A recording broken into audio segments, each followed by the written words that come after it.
iPhone uchun bitta zo'r приложение bor. O'shani ostiga o'rgataman. Masalan, Telegram kanalimda aboylar tashiyman. O'sha aboylarni skrinshot qilingan holatda iPhone ramkasida ichida bo'ladi. O'shani ko'pchilik so'rabdi, qanaqa qiladi, nima qiladi deb. Hozir shuni sizlarga o'rgataman. Buning uchun bizga Pixel degan приложение kerak bo'ladi. App Store'da bor. O'shanga kiramiz. Va bu yerdan xohlagan rasmimizni tanlaymiz. Masalan, mana shu iPhone tanlaymiz. Adjust ustiga bosamiz.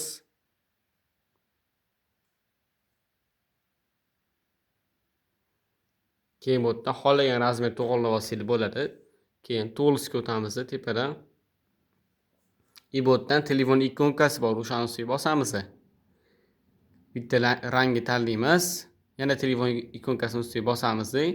Bu yerdan xohlagan iPhone modellari bor, o'shani qo'yib to'g'irlab olsangiz bo'ladi. Masalan, men iPhone 17 Pro qilib qo'ydim.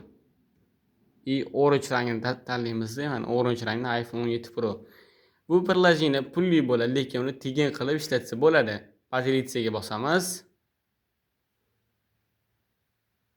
Shu yerdan preview ustiga bosamiz. Raspberry to'g'irlab, bitta screenshot qilamiz. Keyin screenshotga Raspberry to'g'irlab olamiz. Mana. Bo'ldi. Pulli приложение qanaqa tekin ishlatishni o'rganib oldingiz. Videoga like bosib qo'ying, kanalga obuna bo'lib qo'ying.